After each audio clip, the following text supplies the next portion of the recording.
You may have a seat. If you have a question for Julien, you may raise your hand. We'll bring a microphone over to you, and I'll point to you so you can ask. If you could just state your name and your outlet. You can sit right there. Yeah. You can just state your name and your outlet before you ask the question. That'd be great. All right, let's start right here in the front row. We're bringing a microphone to you so they can hear you on the stream. We are streaming live, by the way, and if you have a question watching live, you can use the Ask OIS function on MyInfo. Tyler Dragon, USA Today. Julien, just describe the emotion when you crossed the finish line. I saw you jumping up in the air and really excited. Just how does it feel to be an Olympic champion? It feels amazing, to be honest. I think that after waking up this morning, I wrote it down, Julien Alfred, Olympic champion. So I think just believing in myself and trusting that I could do it is what really mattered to me.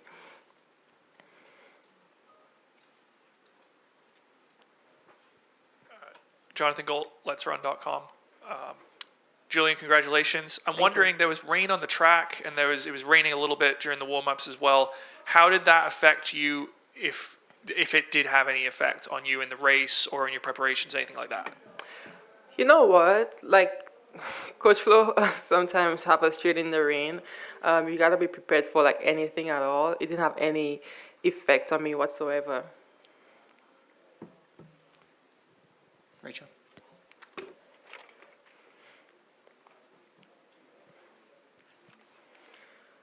Hi, Rachel Bachman from the Wall Street Journal.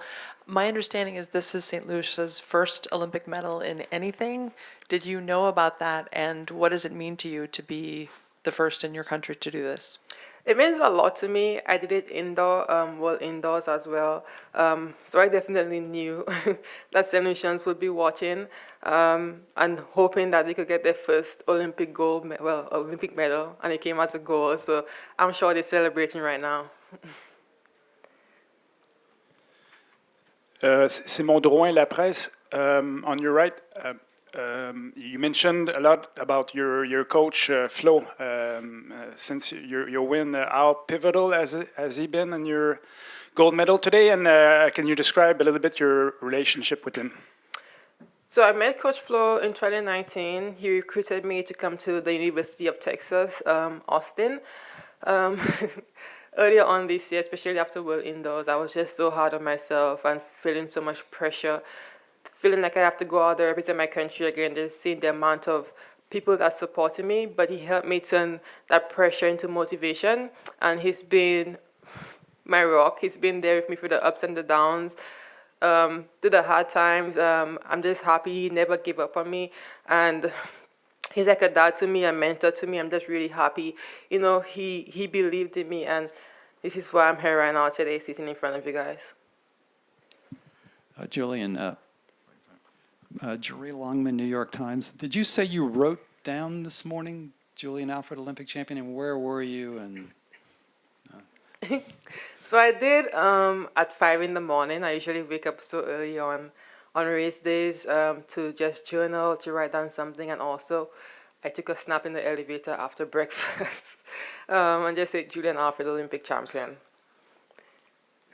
oh, you said it. You didn't write it down.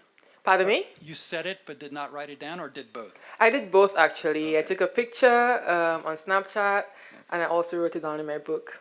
Thank you.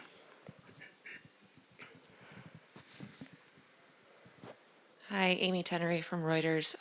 There were reports that Sha'Carri, Richardson, and Shelly-Ann Fraser-Price were not able to get through their usual gate. I'm wondering if you know anything about that, if you talked to either of them before the semifinal, and what they had to say. I didn't speak to anybody, to be honest. I had to just focus on just myself and my race plan and just trusting what my coach told me to do.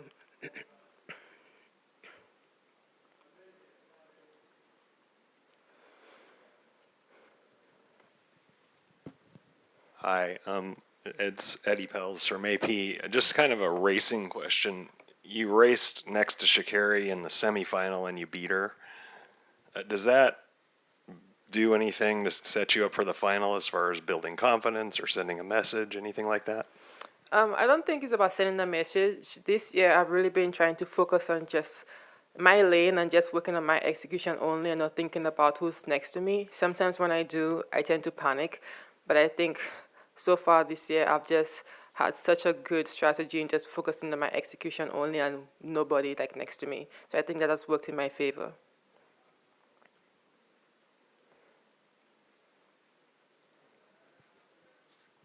Hi, Weldon Johnson, Let'sRun.com.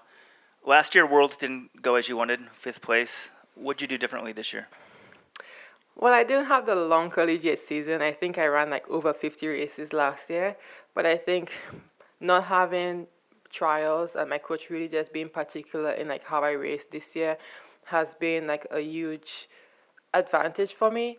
But I think the main difference is just how much I raced this year, and we're really preparing like for the Olympics this year instead of, well, last year it was really about NCAAs and whatever is left for World Championship. But I think this year the main goal was the Olympics. Hi there, Josh Noble from the Financial Times. I'm just wondering, you wrote down this morning Olympic champion. Have you thought about how your life might change when you wake up tomorrow? No. I'm still trying to think of what just happened. It hasn't sunk in yet. Slowly but surely it is. I'm not sure what tomorrow may look like. I know I have to run the 200. That's what I'm thinking about right now. I'm getting to bed and just trying to rest, but I haven't thought about it as yet. Since she has to run the 200, we're going to do two more questions and then let her go get some rest.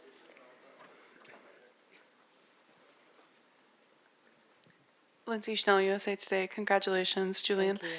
Usually in these scenarios, the silver and bronze medalists are also up there with you. So I wondered, is this strange for you right now that you're by yourself? Do you feel lonely? Do you wish they were here too?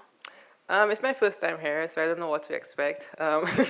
So I'm just happy to be up there as an Olympic champion. I'm just hoping to see what tomorrow holds for me. That's all I care about right now. Last question, let's go all the way in the back there.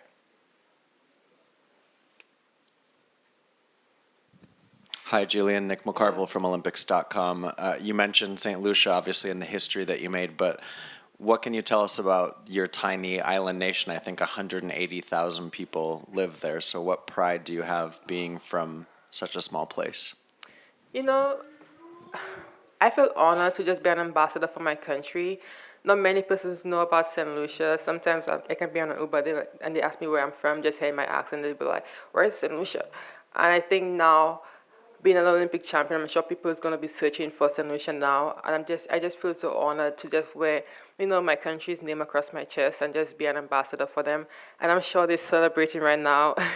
I'm just looking forward to the celebration when I go home with them. All right, Julien Alfred is the gold medalist in the women's 100. Thank you, Julien, and good luck tomorrow on the 200. Thank you so much. Thanks for having me. Thank you. In just a few minutes, we will bring on the gold medal winning 4x400 mixed relay team from the Netherlands. We just need to reset the stream, and we'll bring them on, and then we will do the shot put. And we can end this stream.